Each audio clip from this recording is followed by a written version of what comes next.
اپنے ہاسٹل میں جماعت سے نماز کا آغاز کر رہے ہیں، ہر نماز کا ایک وقت مقرر کر رہے ہیں۔ سوال یہ ہے کہ کیا ہم بغیر اذان دیے جماعت کروا سکتے ہیں 5 وقت، یا پھر ہر نماز سے پہلے اذان دینا لازمی ہوگا؟ اگر کسی دن اذان نہ دی جائے تو پھر مطلب بھول جائیں۔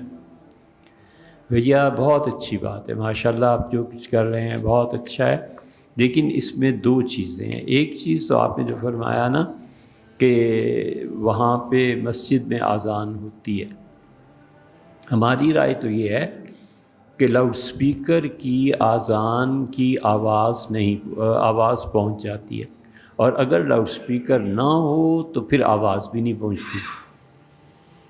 تو یہ جو درمیان میں لاؤڈ سپیکر ہونا نہ ہونا، یہ کیا ہے؟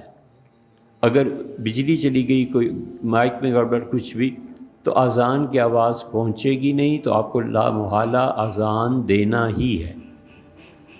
اور پہنچ جائے تو بھی ہم جیسے علماء ہم جیسے ولیعذ باللہ نالائق کہتے ہیں کہ اپنی اذان دینی چاہیے، بس مسجد کا کوئی اعتبار نہیں ہے، وقت آگے کریں پیچھے کریں۔ سب سے اچھی چیز یہ ہے کہ آپ اپنی اذان خود دیں، اقامت خود کہیں اور نماز پڑھیں۔ اور یہ یاد رکھنا چاہیے کہ اقامت جو کہی جاتی ہے یہ اذان سے افضل ہے، اس میں زیادہ ثواب ہے۔ لوگ سمجھتے ہیں اذان میں زیادہ ثواب ہے، ایسے نہیں ہے۔ الاشباح والنظائر میں ابن نجیم رحمۃ اللہ علیہ نے 17 مقامات ایسے گنوائے ہیں جہاں نفل فرض پہ غالب آ جاتا ہے۔ تو اس لیے آواز آتی ہے مسجد کی، اگر پڑھ لی تو بس ٹھیک ہے، بعض علماء اس کے بھی قائل ہیں، لیکن دیکھنا چاہیے اپنی اذان دی جائے، سب سے اچھی بات یہ ہے۔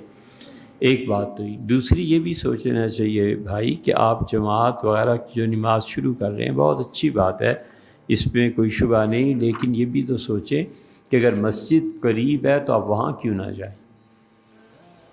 اور مسجد جانے کا ثواب، مسجد کو آباد رکھنے کا ثواب، پھر شرعی حکم مسجد آنا اور جانا۔ حضور اکرم صلی اللہ علیہ وسلم نے جب تم مسجد جا رہے ہوتے ہو تو اپنے ہاتھوں کی انگلیاں ایک دوسرے میں پیوست نہ کرنا، تم ابھی بھی اللہ ہی کے سامنے اور تم ابھی بھی نماز ہی میں ہو۔